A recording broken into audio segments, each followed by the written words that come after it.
Hi welcome to Ammus Emi kitchen. അപ്പോൾ ഇന്ന് ഞാൻ റെഡിയാക്കാനായിട്ട് പോകുന്നത് തക്കാളി സാമ്പാറിൻ്റെ ഒരു റെസിപ്പിയാണ്. അപ്പോൾ ഞാൻ ഇതിൻ്റെ കൂടെ പണിയാരും റെഡിയാക്കുന്നുണ്ട്. ഈ സാമ്പാർ നമുക്ക് പണിയാരത്തിൻ്റെ കൂടെ മാത്രമല്ല ഇഡ്ഡലിക്കും ദോശയ്ക്കും ഒക്കെ നല്ല ടേസ്റ്റാണ്.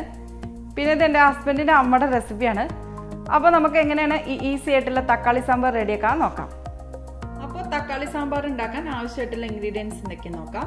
അതിന് ഞാൻ 2 തക്കാളി മീഡിയം സൈസിലൊന്ന് അരിഞ്ഞെടുത്തിട്ടുണ്ട്. 2 പൊട്ടാറ്റോ അത് ഞാൻ നന്നായിട്ട് ബോയിൽ ചെയ്തെടുത്ത് ഒന്ന് ചെറുതായിട്ടൊന്ന് മാഷ് ചെയ്തെടുത്തിട്ടുണ്ട്. വല്ലാതെ മാഷ് ചെയ്തെടുത്തില്ല, ഒന്ന് പൊടിച്ചെടുത്തിട്ടേ ഉള്ളൂ. പിന്നെ ഒരു ഉള്ളി നന്നായിട്ട് കുഞ്ഞ പീസായിട്ട് അരിഞ്ഞെടുത്തത്, 4 അല്ലി വെളുത്തുള്ളി, ചെറിയ കഷ്ണം ഇഞ്ചി, ഒരു പച്ചമുളക് ചെറുതായിട്ട് അരിഞ്ഞത്, 2 ടീസ്പൂണ് പൊട്ടുകടല, 1/2 കപ്പ് തേങ്ങ, 1/2 ടീസ്പൂൺ മഞ്ഞൾപ്പൊടി, കുറച്ച് മല്ലിയില അരിഞ്ഞെടുത്തത്, 1/2 ടീസ്പൂൺ കടുക്, ആവശ്യത്തിന് ഉപ്പ്. അപ്പോൾ നമുക്ക് ഇത്ര ഇൻഗ്രീഡിയൻസ് വെച്ചിട്ട് എങ്ങനെയാണ് ഈ തക്കാളി സാമ്പാർ റെഡിയാക്കാൻ നോക്കാം. ഇപ്പൊ ഞാൻ മിക്സിയുടെ ഒരു ജാർ എടുത്ത് വെച്ചിട്ടുണ്ട്. ഈ ജാറിലോട്ട് നമുക്ക് ആദ്യം തേങ്ങ ചേർക്കാം. 1/2 കപ്പ് തേങ്ങ ഞാൻ എടുത്തിട്ടുണ്ട്, ഇത് ചേർക്കാം. ഈ തേങ്ങയുടെ കൂട്ടത്തിലേക്ക് നമ്മൾ എടുത്തു വെച്ച വെളുത്തുള്ളിയും ഇഞ്ചിയും ചേർക്കാം. ഇനി ഞാൻ ചേർക്കാൻ പോകുന്നത് പൊട്ടുകടലാണ്. 2 ടീസ്പൂൺ ആണ് ഞാൻ പൊട്ടുകടല ചേർക്കുന്നത്. ഇനി അതിലോട്ട് കുറച്ച് വെള്ളം ചേർക്കാണ് അരച്ചെടുക്കാൻ പാകത്തിന്. ഇനി നമുക്കിത് അരച്ചു വെച്ച് നന്നായിട്ട് പേസ്റ്റ് ആക്കിയിട്ടൊന്ന് അരച്ചെടുക്കാം. ഇപ്പൊ ഞാൻ ഇതൊന്ന് അരച്ചെടുത്തിട്ടുണ്ട്. ഇനി അരച്ചെടുത്തത് നമുക്കൊന്ന് തുറന്നു നോക്കാം. ഇപ്പൊ ഞാൻ ഇത് കുറച്ചിങ്ങനെ അരച്ചെടുത്തിട്ടുണ്ട്. ഇനി നമുക്ക് ഇതേ സെയിം ഇതിലേക്ക് തന്നെ നമുക്ക് എടുത്തു വെച്ച ഈ 2 തക്കാളി ഉണ്ടല്ലോ അതുകൂടി ചേർത്തിട്ട് നമുക്ക് ഒന്നുകൂടി നന്നായിട്ട് പേസ്റ്റ് ആക്കി എടുക്കാം. ഇപ്പൊ ഞാൻ ഈ 2 തക്കാളി കൂടി ചേർക്കാൻ പോവാണ്. എന്നിട്ട് നന്നായിട്ട് പേസ്റ്റ് ആക്കിയിട്ട് നമുക്ക് ഒന്നുകൂടി അരച്ചെടുക്കാം. അപ്പൊ ഞാൻ നന്നായിട്ടൊന്ന് പേസ്റ്റ് ആക്കിയിട്ട് അരച്ചെടുത്തിട്ടുണ്ട്. ഇനി നമുക്ക് എങ്ങനെയാണ് ഈ തക്കാളി സാമ്പാർ റെഡിയാക്കാൻ നോക്കാം. ഇപ്പൊ ഞാനൊരു പാൻ അടുപ്പത്ത് വെച്ചിട്ടുണ്ട്. ഇതിലേക്ക് ഞാൻ കുറച്ച് വെളിച്ചെണ്ണ ഒഴിച്ചു കൊടുത്തിട്ടുണ്ട്. ഇനി ഈ വെളിച്ചെണ്ണ നമുക്ക് ചൂടായിട്ട് വരുമ്പോൾ കടുക് ചേർക്കാം. ഇപ്പം ഈ എണ്ണ ഒന്ന് ചൂടായി വന്നിട്ടുണ്ട്. ഇനി നമുക്ക് ഇതിലോട്ട് ഒരു 1/2 ടീസ്പൂൺ കടുക് ചേർക്കാം. ഈ കടുക് ഒന്ന് പൊട്ടി തുടങ്ങുമ്പോൾ നമുക്ക് ഇതിലോട്ട് ഉള്ളി ചേർക്കാം. ഇപ്പം ഈ കടുക് നന്നായിട്ട് പൊട്ടിയിട്ടുണ്ട്. ഇനി ഇതിലോട്ട് നമുക്ക് എടുത്തു വെച്ച ഉള്ളി ചേർക്കാം.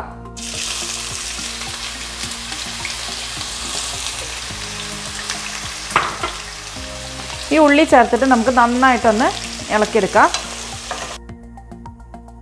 ഈ ഉള്ളി നന്നായിട്ടൊന്ന് വാടിക്കിട്ടാൻ ഞാൻ ഇതിലേക്ക് കുറച്ച് ഉപ്പ് ചേർക്കുന്നുണ്ട്. നമ്മൾ തീരെ ഉപ്പ് ചേർത്തിട്ടില്ല, അപ്പം ഞാൻ ഉപ്പ് ചേർക്കുന്നുണ്ട്.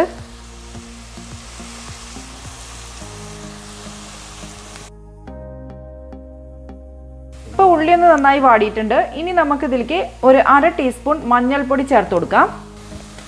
ഈ മഞ്ഞൾപ്പൊടിയുടെ നല്ല കുത്തണ സ്മെല്ല് മാറുന്ന വരെ നമുക്കൊന്ന് വാട്ടി കൊടുക്കാം.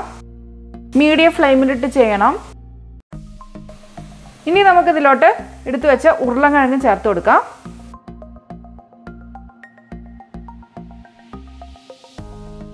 ഇതിന്റെ കൂട്ടത്തിൽ തന്നെ നമുക്ക് പച്ചമുളകും ചേർക്കാം. ഇപ്പൊ ഇത് നന്നായിട്ടൊന്ന് വഴണ്ടി വന്നിട്ടുണ്ട്. ഇനി നമുക്ക് എടുത്തു വെച്ച നേരത്തെ നമ്മൾ പേസ്റ്റ് ആക്കി അരച്ചു വെച്ച തക്കാളി പേസ്റ്റ് ഉണ്ടല്ലോ അത് നമുക്കിതിലേക്ക് ചേർത്ത് കൊടുക്കാം. ഇപ്പൊ ഞാൻ എടുത്തു വെച്ച ഈ തക്കാളിയുടെ കൂട്ടത്തിലേക്ക് ചേർത്ത് കൊടുക്കാണ്. എന്നിട്ട് നന്നായിട്ടൊന്ന് മിക്സ് ചെയ്തെടുക്കാം. ഇതിലേക്ക് ഞാൻ കുറച്ച് വെള്ളം ചേർത്തിട്ട് ഒന്ന് മിക്സ് ചെയ്തെടുക്കാം. ഇപ്പം ഞാൻ ഇതെല്ലാം ഒന്ന് മിക്സ് ചെയ്തെടുത്തിട്ടുണ്ട്. ഇനി നമുക്ക് ഇതിലേക്ക് ഉപ്പ് കറക്റ്റ് ആണോ നോക്കാം. ഒരു നുള്ള് ഉപ്പിൻ്റെ കമ്മിയുണ്ട്, അതുകൊണ്ട് ഞാൻ കുറച്ച് ഉപ്പ് ചേർത്ത് കൊടുക്കാണ്. എന്നിട്ട് നന്നായിട്ടൊന്ന് ഇളക്കിയെടുക്കാം. ഇനി നമുക്കിതൊരു 5 മിനിറ്റും കൂടി ഒന്ന് വേവിച്ചെടുക്കാം. ഞാൻ ഇപ്പോൾ ഇത് അടച്ചു വയ്ക്കാൻ പോവാണ്. ഇപ്പം ഞാൻ ഇതൊന്ന് വെച്ചിട്ട് ഒരു 5 മിനിറ്റായി. ഇനി നമുക്കിത് ഓപ്പൺ ചെയ്ത് നോക്കാം. ഇപ്പം കണ്ടോ, അത് നന്നായിട്ട് തിളച്ചിട്ടുണ്ട്. ഇത്ര മതി. ഞാൻ സ്റ്റവ് ഓഫ് ചെയ്യാനായിട്ട് പോവാണ്. ഇനി നമുക്ക് ലാസ്റ്റ് ഇതിലോട്ട് എടുത്തു വെച്ച മല്ലിച്ചപ്പ് ചേർത്ത് കൊടുക്കാം. അപ്പോൾ അത്രേ ഉള്ളൂ. അപ്പോൾ നമ്മളുടെ തക്കാളി സാമ്പാർ റെഡി ആയിട്ടുണ്ട്. ഇനി അടുത്ത് നമുക്ക് എങ്ങനെയാണ് പണിയാരം റെഡിയാക്കാൻ നോക്കാം. ഇപ്പം ഞാൻ അത് അടച്ചു വയ്ക്കാൻ പോവാണ്.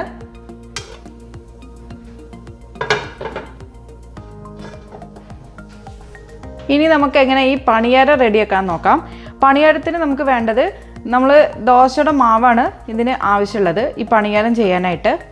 ഞാൻ ഇപ്പം പ്ലെയിനായിട്ടാണ് ഞാൻ പണിയാരം റെഡിയാക്കുന്നത്. ഇതിൽ വേണമെങ്കിൽ നിങ്ങൾക്ക് മുട്ട വെച്ചിട്ടും ചെയ്യാം, അല്ലെങ്കിൽ ഉള്ളിയോ ഇഞ്ചി അങ്ങനെയൊക്കെ ഇട്ടിട്ട് നിങ്ങൾക്ക് പണിയാരം റെഡിയാക്കാം. ഇപ്പം ഞാൻ പ്ലെയിനായിട്ടാണ് ഉണ്ടാക്കുന്നത്.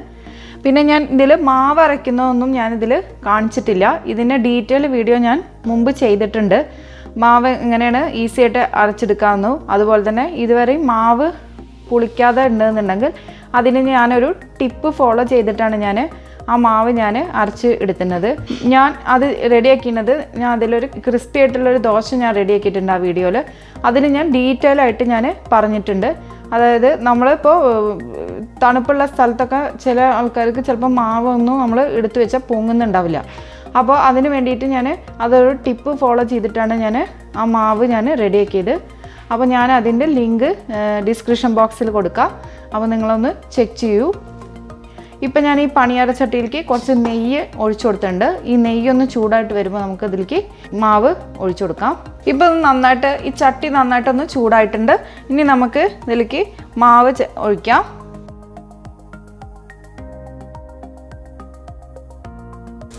ഇനി നമുക്കിത് തിരിച്ചിട്ട് കൊടുക്കാം.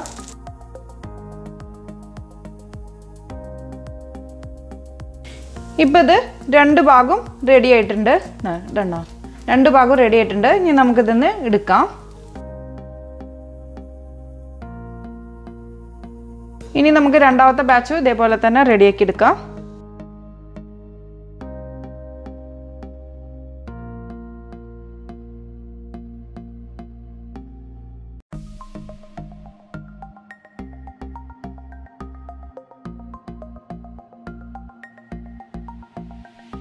ഇപ്പോൾ രണ്ടാമത്തെ ബാച്ചും റെഡി ആയിട്ടുണ്ട്. ഞാനത് കോരി മാറ്റുകയാണ് ഇതിൽ നിന്ന്. അപ്പോൾ ഞാനത് എല്ലാം ഇങ്ങനെ റെഡിയാക്കി എടുത്തിട്ടുണ്ട്. ഇനി നമുക്ക് സർവിങ് പ്ലേറ്റിലോട്ട് മാറ്റാം. അപ്പോൾ നല്ല ഈസി ആൻഡ് ടേസ്റ്റി ആയിട്ടുള്ള തക്കാളി സാമ്പാറും പണിയാരും റെഡി ആയിട്ടുണ്ട്. അപ്പോൾ നിങ്ങൾക്ക് എൻ്റെ ഈ വീഡിയോ ഇഷ്ടപ്പെടുകയാണെങ്കിൽ തീർച്ചയായിട്ടും ലൈക്ക് ചെയ്യാനും ഷെയർ ചെയ്യാനും കമൻറ്റ് ചെയ്യാനൊന്നും മറക്കരുത്. അതുപോലെ തന്നെ ആദ്യമായിട്ടാണ് എൻ്റെ ചാനൽ കാണുന്നതെങ്കിൽ സബ്സ്ക്രൈബ് ചെയ്യാനും മറക്കരുത്.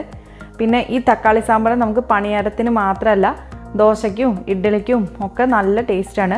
അപ്പോൾ നിങ്ങളെല്ലാവരും വീട്ടിൽ ട്രൈ ചെയ്തിട്ട് എനിക്ക് ഫീഡ്ബാക്ക് പറയൂ കേട്ടോ. അപ്പോൾ അടുത്ത നല്ലൊരു വീഡിയോ ആയിട്ട് വരുന്നതായിരിക്കും. Bye. Thank you for watching Ammus Emi kitchen.